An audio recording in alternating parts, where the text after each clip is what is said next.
Thank you. I think the first question a lot of people will have is, as they heard your titles introduced, they probably didn't know that those titles existed at studios. Tell me a little bit about how long your position has been in existence. I mean, and what caused it to be created? So I've been at 20th Century Fox now in this position for going on 12 years. 12 years. 12 wow. years. And the studio had always had environmental programs, but kind of more based around the facilities and looking at waste and other issues like that. And I was actually at Participant Media. I worked on An Inconvenient Truth. And An Inconvenient Truth created my job at 20th Century Fox. Really? Al Gore gave his presentation for Rupert Murdoch. And at that point, Rupert Murdoch said, and it's public, he said, I'm still not 100% convinced, but I can see that doing something now outweighs waiting, and got the company involved in it. So that he did not apparently position. share that with Roger Ailes, so. Unfortunately, no. Apparently. Yeah. How about you? How long has your job been around? Yeah, I started at NBCUniversal in 2009. So it'll be going on 10 years next year. And were you the first person in the job? Yeah, I was the first person in the job. I was hired specifically to build and implement the program on our TV and film productions. So what are the impacts that our TV and film productions are having, physical production, and where can we reduce them? Yeah. Let me stay there and ask. I mean, people here will know that way back in the day, people worked for MGM, or they worked for Warner Brothers. There were directors, there were writers, there were casting directors, there were production managers. They were all on staff. But now, Hollywood is kind of a pickup game, and people talk about the Hollywood model of the economy, where people come together for a project from all over, finish the project, and kind of go their separate ways. How difficult is it to establish and sustain, and I don't know if enforce is the right word, enforce a set of policies when you are dealing with so many independent producers and independent productions one after the other? Well, you're right. I mean, we work. Our filmmakers change, our crew changes, the city that we are filming in changes. That means the vendors and the supply chain changes. And so very early on, we decided to kind of work together and collaborate as an industry, because together with a lot of the major studios and even in smaller studios, we are sharing the same pool of filmmakers, of crew, of suppliers. So we thought that we could, make more change faster if we work together and really tackle it as an industry as opposed to individual companies. So it's, as Shannon was saying, about 10 years ago. 10 years ago, we came together with the Producers Guild of America and their PGA Green Committee. So it was the 6 major studios at that time with the Producers Guild, and we created the Sustainable Production Alliance. And now it's grown and continues to grow in terms of the number of companies that are involved in it, but it was kind of based on this idea of the people who work for us, they'll work on a Fox film or a Fox television show, and then they'll go work at NBCUniversal, or they'll go to Sony, and people from Disney are coming and they're working on our productions. So the more we could kind of come together and align the things that we were doing and align really the tools that we were using, the faster we could really spread sustainability throughout our industry. So as this has kind of filtered down, where have you found the biggest changes? What is it required in terms of changing the way productions operate? What have been the biggest changes you've seen? It's really kind of getting people to realize that this is the new normal, to stop and to think about the way that they've been doing things previously, and in a lot of ways go back to the way that they were doing it 40, 50, 60 years ago. In what sense? In the sense that it was a much less disposable era then. So it's really, do you really need to have individual plastic water bottles when you're out working? We never used to have them. How did we make it work then? So you know what, we're gonna get rid of them. Everybody's gonna get a reusable water bottle. We're gonna bring in water stations, and we're gonna work that way. And I think now, especially, not only that kind of stuff, but as technology is really starting to evolve, we're seeing a lot new things that we can use on production. So how do we not use diesel generators when we're on location to actually power what we're doing? And so there's new battery-operated generators that are really starting to kind of get in there and to fill in some of the areas that we use. So it's that combination of going back to the way everybody used to do things Yeah. And how do you use new technologies smartly? Back to the Future, appropriately enough, Yes. for Hollywood. Yes. Shannon, let me ask you a slightly different version. What, as you guys have looked at it and analyzed it, what are the biggest environmental impacts and sustainability impacts of film and TV production? Where did you have to try to change things the most? From a carbon footprint standpoint, it's fuel use. So how can we use less fuel, whether that is getting away from diesel generators, using more efficient trucks, using trailers that need less energy, more efficient trailers, solar-powered trailers, renting hybrid electric vehicles, all of the above. So how can we use less fuel?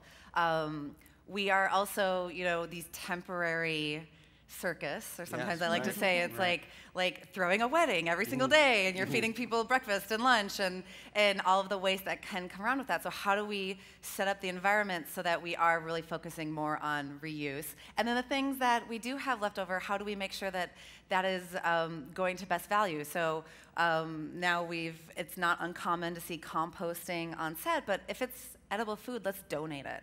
Well, and that's why we are now donating our excess food from production. So let me ask you about one specific example, which maybe you can give us kind of the holistic picture of how all these things fit together. A movie that you just finished, First Man, which I've read, there was a lot of focus on sustainability throughout the production. What were some of the things that were done in that production that might not have been done 5 years ago? So they donated food, and we started doing that a little bit more than 5 years ago, but we have been building the infrastructure. They were located in Atlanta, and so working with a local women's shelter there to take excess food from that production. They also were able to take and used previously used set walls from our film Pitch Perfect 3 that had wrapped in Atlanta before that, and integrate that into some of their building needs. And they used LED set lighting, and that's something that we have really been focusing on, because the more efficient your sets get, they're cooler, so you need less power to run AC, as well as you don't need as much power. So maybe when you're at a location here, you might not need to run the diesel generator. And so focusing on really accelerating that increased use of LED lighting. Great. Do you have a particular production that you feel like pulls together all of these strands most dramatically? What would that be? Probably the last season of The X-Files was one of our really key productions. They were up in Vancouver, Canada. And again, they really focused on the lighting aspect, so using LED lights for set lighting as much as possible to reduce that power usage. And then on the food donation side, it had been something that all of the studios had been focused on in Vancouver, on how can we donate our excess food in Vancouver, and a program did not exist. So we actually partnered with a local group up there called Green Spark Group, and together, between the X-Files and Green Spark, we created this food donation program in Vancouver that is now spread and is used by pretty much the entire industry in Vancouver. On the lighting side, did it help that it's a dark and spooky show? Is that a lot of night shoots. A lot of night shoots. It's a good and a bad. Right. So I'm interested. Speaking of spooky, I mean, obviously one of the characters is called Spooky in the X-Files. But do you get pressure? I mean, we saw last year at the Oscars, Frances McDormand talk about inclusion riders. I'm just wondering, do you find your stars care about the environmental kind of profile of what they're working on? Yeah. I think that sometimes when an A-list star, or just a very vocal member of the cast, or a director, or a showrunner, does care. What's this water bottle doing here? Well, it's also bigger. It's like thinking about how we are designing our sets. Like a number of the studios have kind of warehouses where we have stock pieces that can be reused. So working with your production designer to incorporate like existing materials instead of having to bring in that raw material. So yes, it can be something as simple as, I don't want to see plastic on set, to where's the recycling bin, to I want a solar-powered trailer, or like... What kind of car are you renting? What kind of car are you renting? There are a lot of stars who are, going back to Redford in the 70s, who've been very identified in environmental causes, really right up there in Hollywood activism for decades now. But do you see it? Do you see pressure from kind of, I wouldn't say even below, but kind of from the ranks? It definitely comes from both sides, depending on the production. A lot of times you will have that sort of above the line, that you have somebody this is really, really key to them. and they really want to see you do a lot of different things. And then we have a lot of really, really engaged and supportive below the line people, you know, whether it's your lighting people who really do embrace the LED lights and new technologies, to whether it's your Gen-E-Op and your electrical people who are really willing to take a risk and try something other than a diesel generator to power their sets. What's the biggest obstacle here? Is it cost? Is it more expensive to do this? Is it tougher technically sometimes to do the shoots while being environmentally conscious? I mean, obviously, there's got to be some pushback. It can't all just be rolling it downhill. What are the challenges or the objections that you face? I mean, I think it's a combination of stuff. It's people are used to doing things a certain way, and they know that it's going to work. And on production, the time that it takes to do stuff is absolutely critical. You only have a day in a location a lot of times, and you have a lot of work to do. And so if something goes wrong, if suddenly your power source goes down, and that takes you a while to fix it, you are literally bleeding tens of thousands of dollars having everything on hold. The meter is pretty high once they're on set, right? Very There's a lot of costs. It very much is. So it does take a bit of bravery on the part of people working on the show to be willing to be that kind of first person to step out and give something new a try. Yeah. Yeah, I think it's that comfort level, like making sure that that this new light is going to look good on camera, or this new, more sustainable building material is going to hold up and not start bending, like the day after you've built it and the day before you need to shoot it. So it's less the upfront cost than it is the reliability of the new technologies and the new approaches? It's a little bit of both. You know, there is upfront cost budgets. difference? Budgets are very, very tight in production right now, and so anything that you're talking about that's going to cost them extra money becomes an issue, and it's a little bit of a harder sell on the savings side, because a lot of these technologies will save you money because you're not necessarily paying for as much electricity, but the way a lot of our productions work, unfortunately, our production is not paying the electrical bill. It's included as part of their rent. So they're never going to actually see the cost savings part for some of these initiatives. Each of you came into these big companies from outside entity. I mean, I think you were advising on environmentally sustainable practices on commercials. Yep. And you were a participant, which is kind of a hybrid, kind of corporate but activist as well. How does the perspective look different from where you sit now from that outside perspective before, in terms of what it takes to kind of nudge these institutions in the right direction? I think the amount of time that it takes to shift a very big organization, or not even our companies individually, like the whole industry, the way that we've been doing things for so long, it takes time. And there's no silver bullet to fix any one solution. You really need to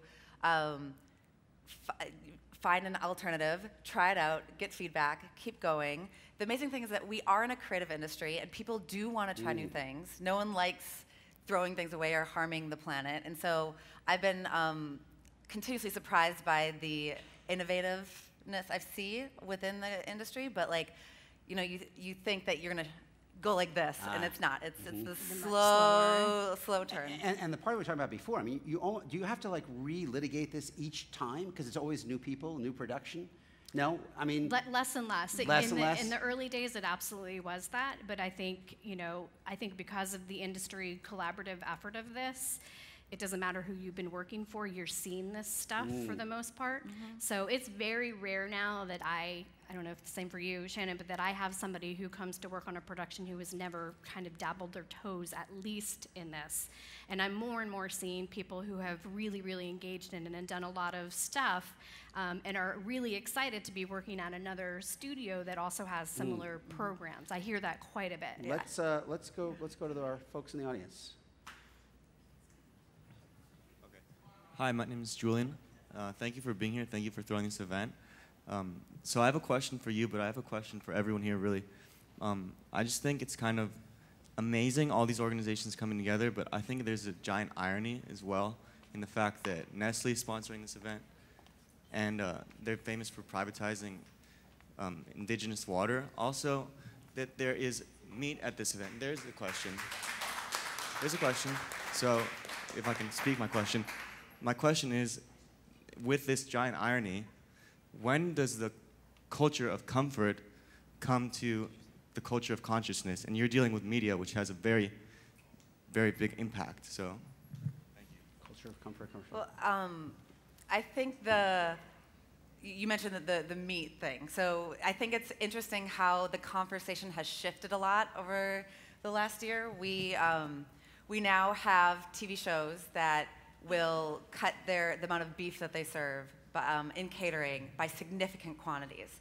And 10 years ago when I started, that's not maybe a topic that would have been approached. Or something that people would have Or accepted. something we talked about. And now it's now it's a new conversation where people are becoming maybe more woke or more conscious, and they're saying, okay, you know what, we are in the industry of making maybe a luxury product or something that we don't need every day to survive, but we are entertainment and art is really important part of our culture, and integrating really, really important concepts like reducing the amount of meat, or particularly red meat that has a big impact, and educating the crew that we work with. You know, like it's a new concept for a lot of people. Well, I asked this question a couple panels ago. We were talking about how in LA, excessive use of water really did become socially stigmatized, right? But that has not happened on other areas of environmental impact. I mean, people don't feel guilty about driving a giant truck or SUV the way they did about watering their lawn or having a 10,000 square foot house that uses a lot of energy. And I'm just interested, is there a kind of a social approbation or criticism in the film industry? Do people feel out of place if they're trying to ignore the changes now?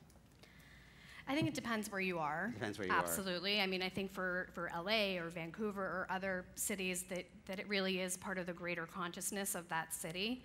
You see it more than like a crew in Shreveport, Louisiana, Louisiana or Georgia. Exactly. I think it absolutely is changing, because I think once people start to see this and kind of really understand the impacts that it's having, it becomes much more accepted. And I think it used to be in your private life, you came to your job and wanted to do things, and now I'm hoping that people are experiencing this on the set and then taking it home with Interesting. them. Do we have one more? Yes.